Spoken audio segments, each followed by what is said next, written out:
పరిశుద్ధ గ్రంథములో నుండి దేవుని వాక్యాన్ని చదువుకుందాము. పరమగీతము 1వ అధ్యాయము 4వ వచనాన్ని చదువుదాము. పరమగీతము పరిశుద్ధ గ్రంథములో నుండి రాజైన సొలొమోను రచించిన పరమగీతము 1వ అధ్యాయము 4వ వచనము. ఆ మొదటి లైన్ని చదువుదాం. 2 లైన్స్, మొదటి 2 పాదాలు. నన్ను ఆకర్షించుము, మేము నీ యొద్దకు పరిగెత్తి వచ్చదము. అందరూ చదవండి, స్క్రీన్ మీద ఉంది, అందరూ కలిసి చదవండి. నన్ను ఆకర్షించుము, మేము నీ యొద్దకు పరుగెత్తి వచ్చదము. ఎవరు మట్టుకు వారే. దేవా, మీ వాక్యము నాకు అర్థం అవడానికి మీ పరిశుద్ధాత్మ సహాయము దయచేయండి అయ్యా. నా హృదయములో మీ వాక్యము నాటబడాలయ్యా. నా జీవితమందు మీ వాక్యము ఫలించాలయ్యా. ఆ కార్యానికి నైనా అర్థమగుటకు, గ్రహించుటకు, గ్రహించే మనస్సు నాకు అనుగ్రహించండి. పరిశుద్ధాత్మ సహాయము నాకు దయచేయండి. నిద్రమత్తు, అనాలోచన ఏవి లేకుండానట్లు ఆనాడు లోదే యొక్క హృదయము తెరవబడగా వాక్యం ఆమెలోనికి దూసుకుని వెళ్ళగా గొప్ప కార్యము జరిగినట్లుగా, ఆమె గృహమే ఒక మందిరముగా మార్చబడినట్లు దేవాటి కార్యాన్ని జరిగించండి అని ప్రార్థన చేద్దాం. దయగలిగిన తండ్రి, పరలోకపు దేవా, మీకు వందనములు, స్తోత్రములు, నమస్కారములు. నాయన, నన్ను ఆకర్షించము, మీ యొద్దకు మేము పరిగెత్తుకుని వచ్చదమని పరమగీతము 1వ అధ్యాయము 4వ వచనమును మేము ధ్యానించుచుండగా మీ కృప దయచేయండి. స్తోత్రములు. ఈ దీనురాలుని మీ సిలువ చాటున మరుగుపరచి మీరే ప్రతి ఒక్కరితో మాట్లాడుమని, ప్రతి ఒక్కరి హృదయములు తెరవబడి మీ వాక్యము నాటబడునట్లు మీ కార్యమును జరిగించుమని, కీర్తించబడుమని, కొనియాడబడుమని త్వరగా వచ్చుచున్న యేసు క్రీస్తు ప్రభువారి నామమున స్తుతించుచు వేడుకొనుచున్నాము పరమ తండ్రి. ఆమేన్. మరణాత. అందరూ కూర్చున్నాం.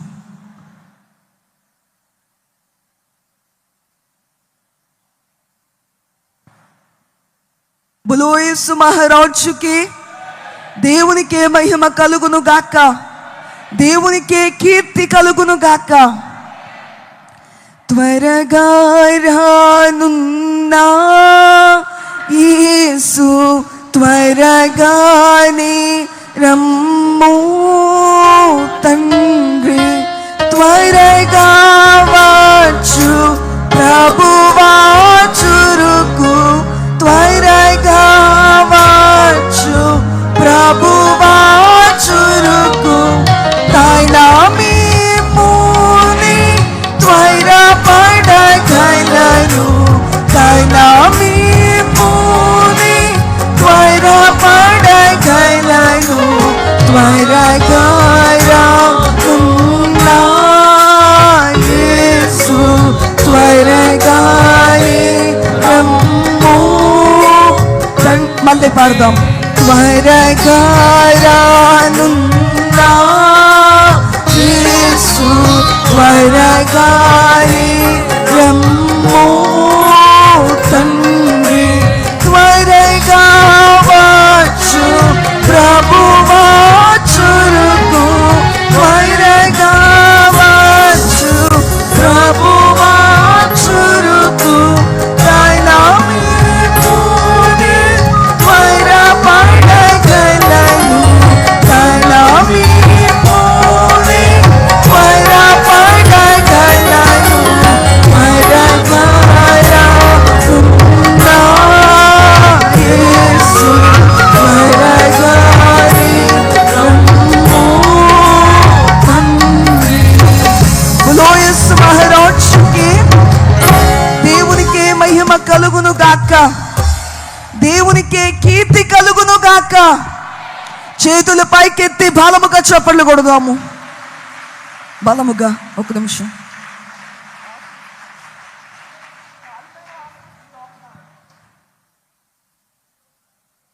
बोलो यीशु महाराज के ప్రభునందు ప్రియమైన దేవుని విశ్వాసులరా, మహాగణుడు, మహోన్నతుడు, సర్వశక్తివంతుడైన దేవుడు, సకల యుగములలో రాజును, అక్షయుడును, అదృశ్యుడైన దేవాది దేవునికే నిత్యము మహిమ, ఘనత, కీర్తి, ప్రభావములు కలుగును గాక.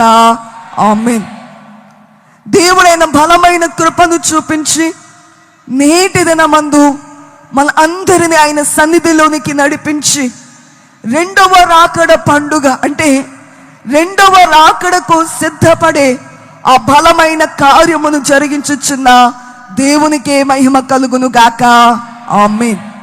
మనము చదువుకున్న వాక్య భాగములో పరమగీతము 1వ అధ్యాయము 4వ వచనములో నన్ను ఆకర్షించుము, మేము నీ యొద్దకు పరుగెత్తి వచ్చేదము. ఇలా చూడండి, ఈ రోజున క్రైస్తవ సంఘము క్రీస్తు తన స్వరక్తము చేత సంపాదించిన సంఘము. మీ ప్రక్కన ఉన్న వారిని కూర్చోమని చెప్పండి. ఈ సమయంలో ప్రార్థన కాదు, వాక్యము వినమని తెలియచేయండి. అమ్మా, మీ ప్రక్కన ప్రార్థన చేసుకున్న వారిని కూర్చోమని చెప్పండి. బోలో యేసు మహారాజుకి. ఈ రోజున దేవుడు ఆయన మనకు అనుగ్రహించిన గొప్ప కార్యం ఏమిటంటే, యేసు క్రీస్తు ప్రభువారి యొక్క రక్తములో కడగబడే గొప్ప ఉన్నతమైన కార్యము. దేవుడు తన స్వరక్తమిచ్చి సంపాదించిన ఆయన సంఘము. ఈ లోకమందున మానవులమైన అందరము పరిశుద్ధ గ్రంథము సెలవిచ్చే మాట. అందరూ ఇలా వినాలి, వాక్యాన్ని వినాలి. మీరెంతో దూర ప్రదేశాల నుంచి మీరు వచ్చారు, ప్రయాణాలు చేసి వచ్చారు. ముఖ్యమైన కార్యం ఏమిటంటే వాక్యాన్ని మీరందరూ జాగ్రత్తగా వినాలి. కాబట్టి వినండి. మనమందరం పరిశుద్ధ గ్రంథము సెలవిచ్చే మాట ఏమిటంటే, నీతిమంతుడు లేడు ఒక్కడును లేడు. నీతిమంతుడు లేడు ఒక్కడును లేడట. ఈ లోకమందున్న మానవులైన వారందరూ పాపులే అని పరిశుద్ధ గ్రంథము సెలవిస్తుంది. రోమా పత్రికలో మీరు ఇంటికి వెళ్ళినట్టు చదువుకోండి, 3వ అధ్యాయములో వ్రాయబడిన మాట. ఇలా చూడండి, ఫోన్స్ పక్కకు పెట్టి, మీ మొబైల్స్ అన్ని పక్కకు పెట్టి, బైబిల్ పక్కకు పెట్టి ఇలా చూడండి, వాక్యాన్ని వినండి. కాబట్టి లోకమందున్న మానవులైన వారు ఎవరును తమ్మును తాము రక్షించుకోలేరు.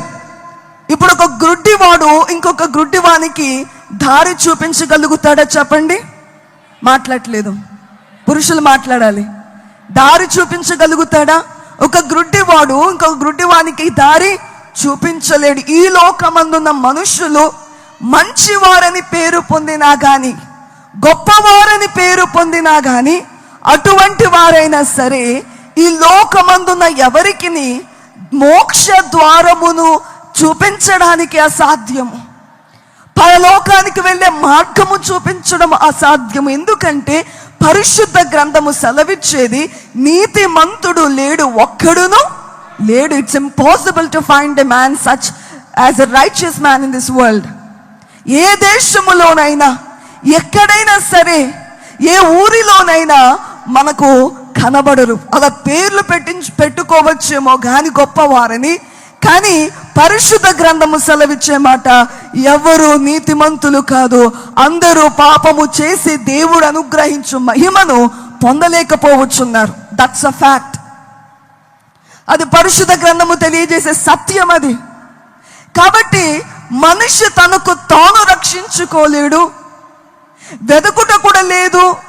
ఎలా రక్షించబడాలి, నేను ఎట్లా కానీ ఇది కూడా మెజారిటీ వెతికేవారు కూడా లేరు. కానీ దేవుడు మనం అడగకుండగానే, మనము పుట్టక మునుపే ఆయన మన గురించి ఆలోచించి ఈ లోకానికి నరావతారిగా వచ్చి వేశారు.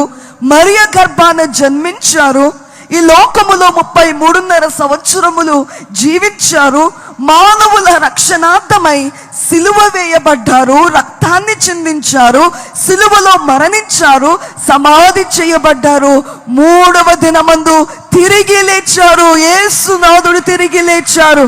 బోలో యేసు మహారాజుకి. ఈ లోకములో ఉన్న సమాధులన్నీ తెరవబడున్నాయా, మూసివేయబడున్నాయా? తెరవబడి ఉన్నాయా? మూసివేయబడి ఉన్నాయి. అన్నీ మూసివేయబడి ఉన్నాయి. కానీ మీరు ఇప్పటికే వెళ్ళి చూచినా కానీ యెరూషలేములో అక్కడ కనబడేది ఏమిటంటే ఖాళీ సమాధి మనకు కనబడుతుంది. కల్వరి కొండకు క్రింద భాగములో ఖాళీ సమాధి కనబడుతుంది. యేసుక్రీస్తు ప్రభువారు మరణమును జయించిన జయశీలుడై ఉన్నారు. ఆయన పునరుద్ధానుడైన దేవుడై ఉన్నారు. బలో యేసు మహారాజుకి ప్రకటన గ్రంథములో 1వ అధ్యాయములో అక్కడ ప్రభువారు తెలియజేస్తున్నారు. యోహాను గారితో మాట్లాడుతున్నారు. 18వ వచనములో మనము చూస్తే 1వ అధ్యాయము 18వ వచనములో, నేను మొదటి వాడను, కడపటి వాడును, జీవించువాడును, మృతుడనైతిని కాని ఇదిగో యుగయుగములు సజీవుడనై ఉన్నాను. ఇక్కడ ప్రభువారు సెలవిచ్చే మాట, నేను మొదటి వాడను, కడపటి వాడను. చదవండి, అందరూ చదవండి. ఏమని వ్రాయబడి ఉంది? మొదటి వాడను, పురుషులు చదవాలి. కడపటి వాడను. గట్టిగా, అంత నెమ్మదిగానా? స్క్రీన్ వైపు చూడండి, గట్టిగా చదవాలి. మీకు స్వరం ఎంత ఉందో దేవునికి ఇవ్వాలి ఆ స్వరం. గట్టిగా చదవండి. వాక్యము, దేవుని వాక్యం, అది గట్టిగా చదవండి. నేను మొదటి వాడను, కడపటి వాడను, జీవించువాడను, మృతుడనైతిని గాని ఇదిగో యుగ యుగములు సజీవుడనై ఉన్నానన్నారు. సజీవులై ఉన్నారు. బలో యేసు మహారాజుకి. కాబట్టి యేసుక్రీస్తు ప్రభువారు ఇప్పుడు సమాధిలో ఉన్నారా? మాట్లాడాలి. మీరందరూ హుషారుగా. 2వ రాకడ పండుగ అని అంటే ఈ రోజే కాదు, ఎప్పుడైనా సరే ఎలా ఉండాలంటే హుషారుగా ఉండాలి. ఎలా ఉండాలి? హుషారుగా, చాలా యాక్టివ్గా. అందుకే మీరు ఎంత సంతోషం ఉందో మీ మాటల్లో. ఎంతమంది సంతోషంగా ఉన్నారు? ఒకసారి చేపగడతారా? ఒక చెయ్యేనా? ఒక సంతోషమేనా? కొంచెమేనా? సగమెత్తారు? సగమేనా?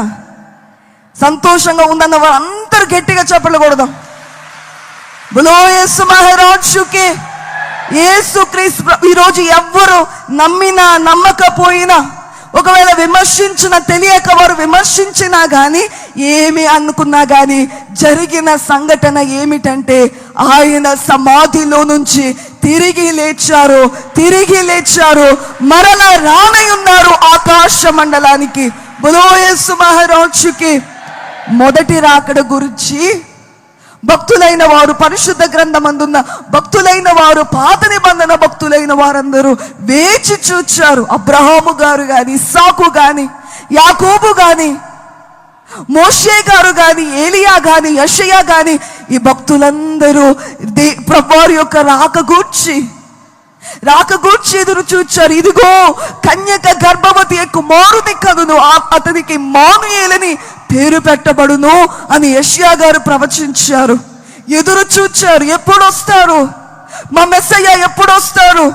మమ్మల్ని రక్షించేవారు ఎప్పుడు వస్తారని చెప్పి వేచి చూచారు. వారిలో వేచి చూచిన వారు ఉన్నారు. కొంతమంది వేచి చూడకపోవచ్చు కూడా. కానీ వేచి చూచినా, ఎదురు చూడకపోయినా యేసు ప్రభువారు ఈ లోకానికి నరునిగా వచ్చారా లేదా? వచ్చారు. ఒక్క నిమిషం. నమ్మినా నమ్మకపోయినా, ఎదురు చూడకపోయినా ప్రభువారు నరునిగా వచ్చారు. అలాగే ఈరోజు నమ్మినా నమ్మకపోయినా, ఎదురు చూడకపోయినా జరిగే కార్యం ఏమిటంటే ప్రభు త్వరగా రానయున్నారు. మరణాత, ప్రభు త్వరగా రానయున్నారు. ప్రభువైన యేసు రమ్ము. ప్రభు త్వరగా రానయున్నారు. సజీవుడైన ప్రభువారు త్వరగా రానయున్నారు. కాబట్టి దేవుని కొరకు ఎదురు చూస్తున్న సంఘం అనే మాట ఏమిటంటే నన్ను ఆకర్షించండి. ఇక్కడ సంఘము, వధువు సంఘము చేసే ప్రార్థన, దేవుని రాకడకు సిద్ధపడుతున్న సంఘము చేసే ప్రార్థన, నన్ను ఆకర్షించండి. ఈరోజు ఎన్నో ప్రార్థనలు ఉన్నాయి, అవునా? ఉదయం లేవంగానే మనం మోకరించి ప్రార్థన చేస్తాము. ప్రభువా, రాత్రంతా సుఖనిద్రను దయచేశారు, మీకు స్తోత్రములు. నేటి దినము మీ కృపను చూపించండి. ఈరోజు ఏ పనులున్నాయో దేవుని చేతులకు అప్పగిస్తాం. మనం బయలుదేరి సిద్ధపడి మనం పనులకు మనం వెళ్ళిపోతాం. లేకపోతే ఆ కుటుంబంలో ఇబ్బందులుంటే ఇబ్బందుల విషయమై మీరు దేవుని సన్నిధిలో ప్రార్థన చేయొచ్చు. దేవా కృప చూపించండి నాయన, సహాయము చేయండి అయ్యా, నాకు నా అనారోగ్యమును తొలగించండి అని చెప్పి మీరు దేవుని సన్నిధిలో అంగలార్చి ప్రార్థన చేసేవారు ఉన్నారు. సంతానము లేని స్త్రీలు ఎంతో దేవుని సన్నిధిలో అడుగుతారు, దేవా కృప చూపండి నాయన, కృప చూపండి నాయన అని. పరిశుద్ధ గ్రంథములో కూడా అటువంటి ప్రార్థనలు ఎన్నో ఉన్నాయి. హన్నా దేవుని సన్నిధిలో ప్రార్థన చేసింది, ప్రభా నాకు ఒక కుమారుని దయచేయండి అయ్యా, మీకే ఇచ్చేస్తాను, నాకు కుమారుని ఇవ్వండి అని చెప్పి ఎంతో మూలుగుతూ దేవుని సన్నిధిలో ప్రార్థన చేసింది. దేవుడు ఆమెకు కుమారుని అనుగ్రహించారు. రాహేలు మనవి యెహోవా విని ఆమె గర్భమును తెరిచారని చూస్తాం. దేవుడు ఆమె మనవిని ఆలకించి ఆమె గర్భమును తెరిచారు. ఇస్సాకు తన భార్య గొడ్రాలుగా ఉంటే, రిబకా గొడ్రాలుగా ఉంటే దేవుని సన్నిధిలో ప్రభువా నా భార్య గర్భమును తెరవమని ప్రార్థించగా దేవుడు కృప చూపారు. ఆమె కడుపులో సంతానం ఆమెకు ఒక్కరు కాదు, 2 కుమారుల్ని దేవుడు ఇచ్చి వేశారు. బోలో యేసు మహారాజుకే. ఈ రోజున సంతానము కొరకు ప్రార్థన చేయవచ్చు. ఇలాంటి ప్రార్థనలు లేకపోతే ఉన్న అప్పులు తీరాలను, ఉన్న సమస్యలు తొలగాలను, ఉన్న వ్యాపారము విస్తరించాలను. పరిశుద్ధ గ్రంథములో యబ్బేజు అనబడే ఒక ఆయన చూస్తాము. ఆయన దేవుని సన్నిధిలో ప్రార్థన చేశారు, దేవా నా సరిహద్దులను విశాలపరచండి, మీరు నాకు ఇచ్చిన దానిని మరింతగా ఆశీర్వదించండి అని అంటూ ప్రార్థన చేశారు. ఈరోజు వ్యాపారము కూర్చున్న ప్రార్థనలు ఇవన్నీ మంచి ప్రార్థనలే. మనము దేవుని సన్నిధిలో అడగాలి, అవునా కదా చెప్పండి. మనము దేవుని సన్నిధిలో అడుగుడి మీకు ఇవ్వబడును, నా నామమున నన్ను ఏమడిగిన మీకు చేతునన్నారు. మనం ప్రార్థన చేయవచ్చు. అయితే వీటన్నిటికన్నా ప్రాముఖ్యమైనది, ఈ రోజున సంతానమున్నా లేకపోయినా, ఈ రోజు నీకున్న జబ్బు తగ్గినా తగ్గకపోయినా, నీకున్న అప్పులు తొలగినా తొలగకపోయినా, నీకున్న వ్యాపారము బిజినెస్ వర్ధిల్లకపోయినా కానీ, నీ కెరియర్ సెట్ అయినా సెట్ కాకపోయినా, ఈరోజు వాటన్నిటికన్నా ముఖ్యమైనది ఏమిటంటే, ఈరోజు దేవుని రాకడ వస్తే మనలో ఒకసారి మనలో ఎంతమంది ఎత్తబడతాము, మనలో ఎంతమంది ఎత్తబడతాము. అందుకనే దేవుని వాక్యములో యేసుక్రీస్తు ప్రభువారు పరిశుద్ధ గ్రంథమందు సెలవిచ్చిన మాట, మొదట ఆయన రాజ్యమును, తెలిసిన వచనమే, మీరు గట్టిగా చెప్పండి, మొదట ఆయన రాజ్యమును నీతిని వెదకుడి, అప్పుడు అవన్నీ. పురుషుల స్వరాలు నెమ్మదిగా ఉన్నాయి. మా పార్టీ స్త్రీల పార్టీ గెలుస్తుంది. మహిళా సంఘమా? మీరు పురుషులైన వారు నెమ్మదిగా చెప్తున్నారు, నాకు దూరంగా ఉన్నారా లేకపోతే కొంచెం గట్టిగా చెప్పండి. మొదట ఆయన రాజ్యమును నీతిని వెదకుడి, అప్పుడు అవన్నీ మీకు అనుగ్రహింపబడును. మొదట దేవుని యొక్క రాజ్యము, మనము మొదట ప్రభువారి యొక్క రక్తము చేత కడిగి వేసుకోవాలి. మన మనస్సు మారాలి. పాపము, మనలో ఉన్న పాపము తొలగిపోవాలనంటే ప్రభువారి యొక్క సన్నిధిలో పశ్చాత్తాపపడి క్షమించమని అడిగి ప్రభువారి యొక్క రక్తము చేత మన హృదయమును కడిగి వేసుకుని ఆ మారు మనస్సు అనుభవము కలిగిన తరువాత పరిశుద్ధాత్మ శక్తి చేత నింపబడి మనం ముందుకు సాగుతూ పరలోక రాజ్యము కొరకు సిద్ధపడితే దేవుడు మనకు ఏ రోజుకు ఏది కావాలో సమస్తాన్ని మనకు సమకూర్చి నడిపించేవారు. ఇప్పుడు మిమ్మల్ని ప్రశ్న అడుగుతున్నా, ఈ సమయంలోనే రాకడ వచ్చి వేస్తే, రాకడలో మనం ఎత్తబడిపోతే, మీలో ఉన్నవారు మనమందరం ఎత్తబడిపోతే మీకున్న అప్పులు మీకు ఏమైనా సమస్యగా ఉంటుందా? మాట్లాడాలి. ఉంటుందా? లేకపోతే మీకున్న అనారోగ్యం మీకు సమస్యగా ఉంటుందా? సంతానలేమి విషయమై కన్నీళ్లు కార్చారు, ఇక కన్నీరు ఉంటుందా? దాని గురించి లేదు, ఏమీ ఉండదు. ఎందుకంటే రాకడలో ఎత్తబడిన తరువాత, దేవుని మహిమకెళ్ళిన తరువాత కన్నీరేమి కష్టాలేమి కానరాని చోటది. ఇంత ఇక్కడ లోకములో ఇక్కడ ఉన్నంత వరకు మాత్రమే దాని గురించి మనం ఆలోచన. అందుకని మొదట మనం చేయవలసిన ప్రార్థన ఏమిటంటే, మారు మనస్సు కూర్చున్న ప్రార్థన మనం చేయాలి. అయితే రెండవది, పరిశుద్ధాత్మ చేత మమ్మల్ని నింపండి నాయన, ఆత్మ చేత నడిపించండి. ఎందరూ ఆత్మ చేత నడిపింపబడుదురో వారు దేవుని కుమారులు అనబడుదురు అని వ్రాయబడినట్లుగా, దేవా మీ ఆత్మ చేత నడిపించండి. ఆశ ఉండాలి మనకు, దేవా మీ శక్తి చేత నడిపించండి. ఏలియా గారు ఆరోహణమై అంటే ఆయన అగ్ని రథములమై వెళ్ళిపోయే సమయము. కాబట్టి ఎలీషా గారు అంటున్నారు, నీ మీద ఉన్న శక్తి అభిషేకము రెండింతలు నాకు కావాలి అని చెప్పి ఏలియా గారితో ఎలీషా గారు అంటే అది జరగడం కష్టమే అని చెప్పి అన్నారు. కానీ నేను వెళ్ళుట నువ్వు చూస్తే అది జరుగుతుంది అని అంటే అప్పుడు ఏలియా గారు అగ్ని రథములపై పరలోకమునకు కొనుపోబడే సమయములో ఎలీషా గారు ఆయనకు అభిషేకము కావాలి, పరిశుద్ధాత్మ చేత నింపబడాలనబడే ఆశయంతో ఉంది కనుక ఆయన బట్టలు చెప్పుకొని దేవునికి మొర్ర పెడుతున్న సమయంలో ఏలియా దుప్పటి ఎలీషా మీద పడగా ఆయన దేవుని యొక్క శక్తి రెండంతులుగా పొందుకున్నారు. బలో యేసు మహారాజుకి ఈ రోజున మనకు ఉండవలసింది ఏమిటంటే ఆశ. ప్రభువా మీ శక్తి నాకు కావాలి నాయన.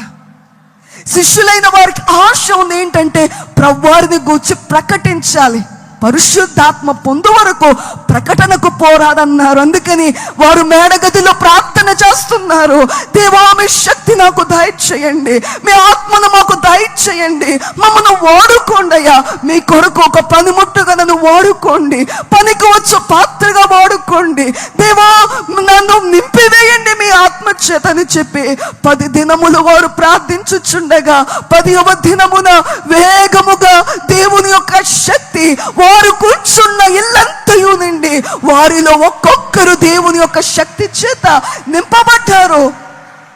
ప్రభువారి యొక్క సువార్త బలముగా ప్రకటించారు. ఈ రోజున మనలో ఎంతమంది దేవుని యొక్క శక్తి పొందుకున్నానా అనబడే అనుమానం నీకు ఉందంటే నువ్వు ఇంకా పొందలేదనబడే విషయాన్ని గమనించు. భోజనము తిన్న వ్యక్తికి తిన్నానా ఆకలి తీరిందో లేదో తెలుస్తుంది. ఈరోజు నువ్వు ఆత్మ చేత నువ్వు నడుచుకుంటున్నావో లేదో, పరిశుద్ధాత్మ దేవుడు నిన్ను ఆయన శక్తి చేత నింపారో లేదో నీకు అర్థమవుతుంది, నీకు గ్రాహ్యమవుతుంది. ఈ రోజున ఆత్మ నీకు లేదు అనంటే, పరిశుద్ధాత్మ శక్తి నీకు లేదు అనంటే ఈరోజు అడగండి, ఆశతో కన్నీళ్లు కార్చి ప్రభు పాదాలు పట్టి అడుగుదాం. అయితే మరి ఒక ప్రార్థన, మనము చేయవలసిన ప్రార్థన ఏమిటంటే ఇక్కడ పరమగీతములో 1వ అధ్యాయము 9వ వచనములో ఈ సంఘము చేసిన ప్రార్థన ఏమిటంటే, నన్ను ఆకర్షించుము, నీ యొద్దకు పరిగెత్తుకుని వచ్చేదము.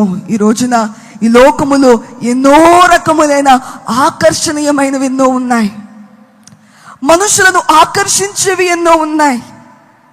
ఈ రోజున ఫోన్ ఆన్ చేస్తే మనిషికి పాపము చేయడానికి ఎక్కడ వెతుక్కోవలసిన అవసరము లేదు. అవునంటారా కాదంటారా? ఇలా చూడాలి, అవునా కాదా? ఈరోజు ఎక్కడికో అందరికీ తెలిసేటట్టుగా చేయవలసిన పని లేకుండా తప్పిదాలు ఈరోజు చేయడానికి అవకాశాలు, పాపానికి అన్ని అవకాశాలు దొరికిపోయాయి.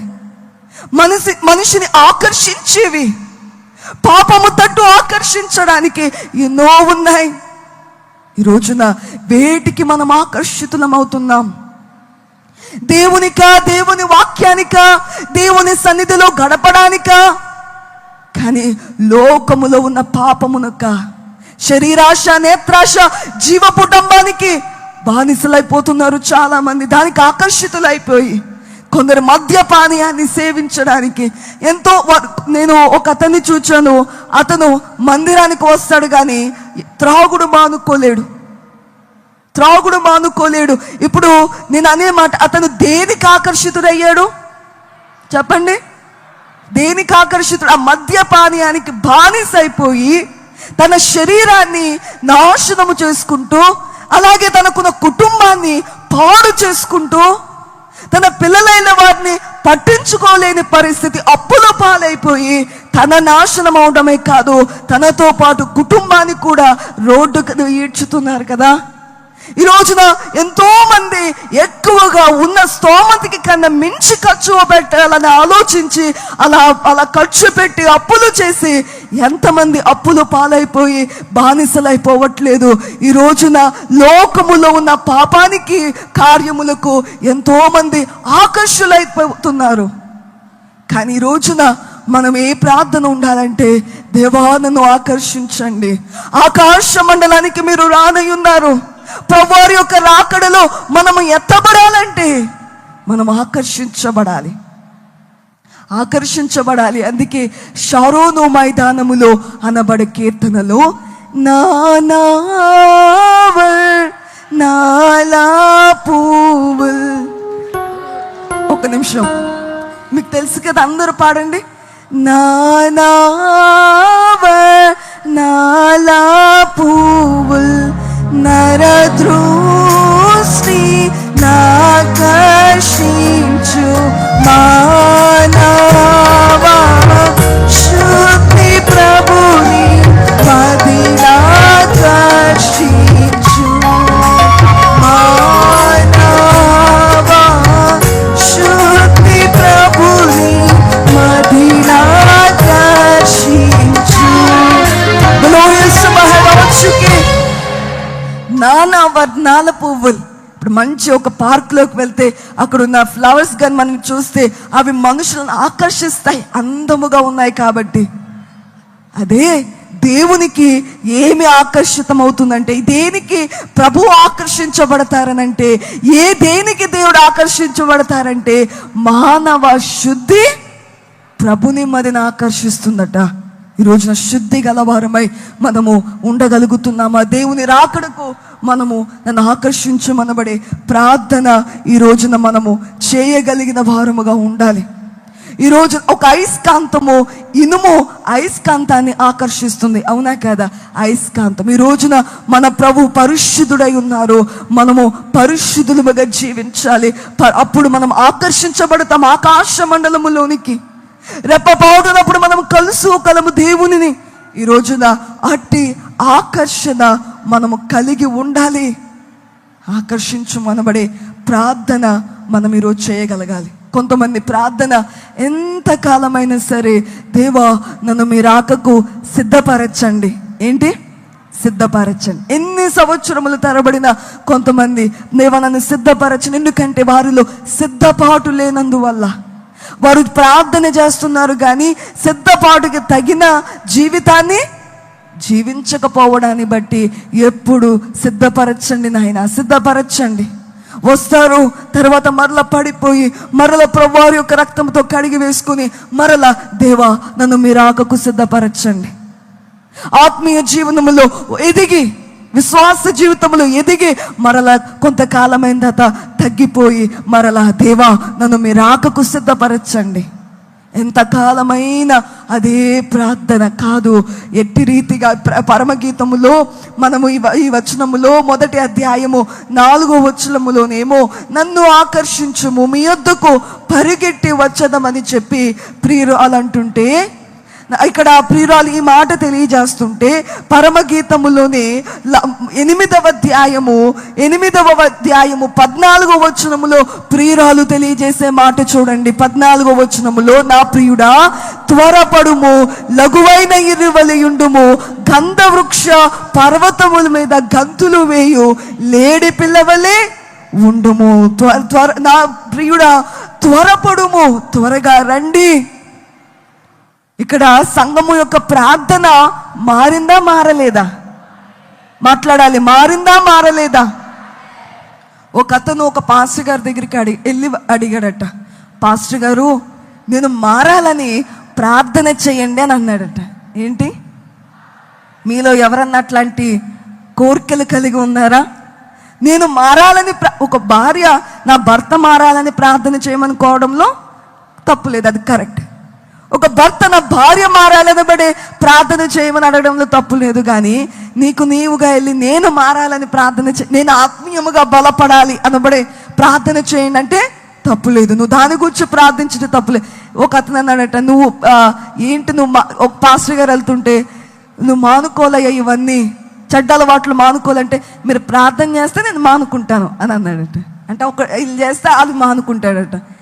కానీ వేరే వాళ్ళని బట్టి కాదు, కానీ నీకు నీవుగా దేవుని యొద్దకు వచ్చి నువ్వు మార్పు చెందాలి. అర్థమవుతుంది? వేరే వాళ్ళు ప్రార్థన చేస్తారు, కన్నీళ్ళు కార్చి ప్రార్థన చేయడంలో అది తప్పు కాదు. కానీ నేను మారాలని ప్రార్థన చేయను అనేది కాదు. కానీ నీవే దేవుని సన్నిధిలోకి వెళ్ళి పశ్చాత్తాప పడాలి. ఈ రోజున మన ప్రార్థనలు ఎంతకాలమైనా ఒక రీతిగానే ఉండిపోతున్నాయి. సిద్ధపరచబడే ప్రార్థనలోనే ఉండిపోతున్నారు కానీ ప్రభువా రమ్ము మరణాత అనబడే ప్రార్థన చేయలేకపోతున్నారు. కాబట్టి ఈ రోజున అట్టి వారముగా కాక మనము దేవుని రాకడకు సిద్ధపడదాము. దేవుని రాకడ ఎంతో సమీపముగా ఉన్నది. ఆయన చెప్పిన గుర్తులన్నీ ఈ రోజున మనకు గురువులై బోధిస్తున్నాయి. ఎక్కడ యుద్ధము సమాచారం వినబడినా, యుద్ధము గూర్చి వినబడినా కానీ ఇదిగో ప్రభువారు ముందుగానే తెలియజేశారు కదా అని చెప్పి ఆ యుద్ధాలు, ఆ గుర్తులు మనకు బోధిస్తున్నాయి. కలుగుతున్న సునామీ కానీ, భూకంపాలు కానీ, కలిగే ఎన్నో విపత్తులు కానీ, రాజ్యము మీదకి రాజ్యము కానీ, ప్రేమ కుటుంబములలో ప్రేమ చల్లారిపోవడము కానీ, ఇవన్నీ చూస్తే దేవుని రాకకు గుర్తులు గనుక మనము ఆలస్యము చేయకుండా దేవుని ఆత్మశక్తి చేత మనము సిద్ధపరచబడి ప్రభువారి యొక్క ప్రభువారు త్వరగా రానయున్నారు. ఆకాశ మండలానికి మనమందరము ఆకర్షింపబడే వారిగా మనమందరము సిద్ధపడదాము. బోలో యేసు మహారాజుకి. ఈ రోజున రెండవ రాకడ సిద్ధపాటు కొరకై ఏర్పాటు చేయబడిన పండుగలు ఈ రోజే కాదు, ఈ రోజున మరింతగా దాని గురించి మనము మాట్లాడుకుని ప్రతి వాక్యములో రాకడ గురించి రాకుండా ఉండదు. ప్రతి వాక్యములో ప్రతి దినమందు రాకడ గురించి, కానీ ఈరోజు మరింతగా రెండవ రాకడను గురించి నేర్చుకొని, కొందరు రెండవ రాకడ లేదని అంటారు, రెండవ రాకడ అయిపోయిందంటారు. అవి అబద్ధ బోధలు, దేవుని వాక్యానికి విరుద్ధమైనవి. వచ్చుచున్నవాడు ఆలస్యము చేయకవచ్చునని పరిశుద్ధ గ్రంథము సెలవిస్తుంది. ఇదిగో నేను త్వరగా వచ్చుచున్నానని వ్రాయబడింది, నేను దొంగ వలె వచ్చునని వ్రాయబడింది, ఏ గడియలో నేను వచ్చేదనో మీరు ఎరుగరని వ్రాయబడింది. కాబట్టి మనము ఏదో మామూలే అని చెప్పి అనుకోవద్దు. దైవజనులైన దేవదాసయ్య గారు రాకడ ప్రార్థనలో చేసిన ఒక ప్రార్థన ఏమిటంటే, రాకడ ప్రార్థనలో ఒక ప్రార్థన చేశారు. అదేమిటంటే, ఎవరి మట్టుకు వారి పనులలో మునిగిపోయి, చూస్తారా రాకడ ప్రార్థనలో దైవజనులైన దేవదాసయ్య గారు చేసిన ప్రార్థన,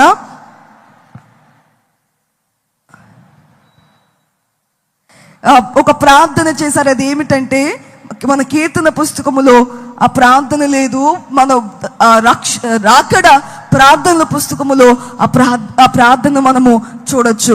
పనులు కల్పించుకుని పనులలోనే పడిపోయి తేరి చూచేసరికి రాకడ వచ్చి వెళ్ళిపోవడము కూడా జరుగును. కాబట్టి అయ్యో రాకడ వచ్చేసింది, అయ్యో నేను సిద్ధపడలేదా, అయ్యో ఎత్తబడిపోయారా, కనబడలేదా. సిద్ధపడిన వారు వెంటనే ఎత్తబడిపోతారు, రెప్పపాటున దేవుని కలుసుకుంటారు. కాబట్టి అయ్యో అని చెప్పి అప్పుడు మనము ఎంత బాదుకున్న ఏడ్చిన ఆ స్థితిని, ఆ మొదటి స్థితి మరలా మనము పొందుకోలేము. కాబట్టి దేవుని సన్నిధిలో మనము కడిగి వేయబడి ప్రభువారిని ఆకర్షించే వారుగా మనం ఉందాము. అప్పుడు శుద్ధి చేత మనము దేవుని ఆకర్షించే వారముగా ఉంటే ఆకాశ మండలం మందు ప్రభువారు ఆకాశ మండలానికి వచ్చినప్పుడు ఆయన రాకడలో మనలను ఆకర్షించి ఆయన రాజ్యమునకు మనం తీసుకుని వెళ్తారు. నూతన యెరూషలేమునకు మనల్ని తీసుకుని వెళ్తారు. 7 ఏండ్ల పెండ్లి విందులో మనం ఉంటాం. యుగ యుగములు యుగాంతములు ప్రభుతో మనం ఉంటాం. ఆయనతో పాటు మనము పరిపాలించే వారిగా దేవుడు అంతటి ఉన్నత స్థితికి మనల్ని సిద్ధపరచును గాక. అట్టి గొప్ప భాగ్యము దేవుడు మనకు అందరికి అనుగ్రహించును గాక. ఆమేన్. కాబట్టి మనం ఆకర్షితులుగా, దేవునికి ఆకర్షించే వారిగా మనమందరము ఉందాము, బలపడదాము, దేవుని రాకడకు సిద్ధపడిపోదాం. ఎప్పుడు సిద్ధపడాలి అనేదే కాకుండా, దేవా నేను సిద్ధముగానున్నాను, మీరు రండి, త్వరగా రండి, ప్రభు అయిన యేసు రమ్ము.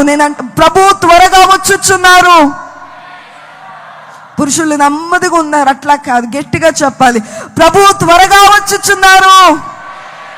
మీ ప్రక్కన వారికి తెలియచేయండి, ప్రభు త్వరగా వచ్చుచున్నారని చెప్పండి. అమ్మా మీ ప్రక్కనున్న వారికి ఈ మాట చెప్పండి, ప్రభు త్వరగా వచ్చుచున్నారు, ప్రభు అయిన యేసు రమ్ము. మరణాత అనబడే మాటకు అర్థము ఇదే. మరణాత అంటున్నారేంటి అని అనుకుంటారు కొంతమంది. అవునా, ఏంటి మరణాత? ప్రైజ్ ద లార్డ్ అనట్లేదు, వందనాలు చెప్పట్లేదు అని అంటే ఆది క్రైస్తవ సంఘమట షాలోం అని చెప్పుకునేవారు. సమాధానము కలుగును గాక, శాంతి కలుగును గాక అని ఒకరినొకరు కలుసుకున్నప్పుడు చెప్పుకునేవారట. కానీ కొద్ది కాలం అయిన తర్వాత అనుకున్నారు, మనకు సమాధానం ఎక్కడ ఈ లోకములో, శాంతి ఎక్కడ ఈ లోకములో, దేవుని యొక్క రాకడ వచ్చేంత వరకు అని చెప్పి మరణాత మరణాత, ప్రభు త్వరగా వచ్చుచున్నారు, ప్రభు రండి, అప్పుడే మాకు శాంతి అని చెప్పి ఆది క్రైస్తవ సంఘము చెప్పుకునేవారట. బులో యేసు మహారాజుకి. అప్పుడు కాలము కన్నా ఈ కాలము మరింతగా మనము దేవుని రాకను గురించి ఆలోచించాలి, సిద్ధపడాలి. అందుకే మరణాత, ప్రభు త్వరగా వచ్చుచున్నారు. ఇది కేవలము బైబిల్ మిషన్ వారికి మాత్రం సంబంధించినది అవునా? సంబంధించిందా? బైబిల్ మిషన్ వారికేనా? బైబిల్ ఎవరికి సంబంధించినది? అందరికీ సంబంధించినది. బైబిల్ ఎంతమందికి అయితే సంబంధించినదో మరణాత అనబడే మాట కూడా అందరికీ సంబంధించినదే. ప్రభువా రాకకు సిద్ధపడదాం. దేవా మిమ్మల్ని ఆకర్షించే రీతిగా నేను ఉంటాను, నన్ను మీరు మీ రాకడ ఆకర్షించుకో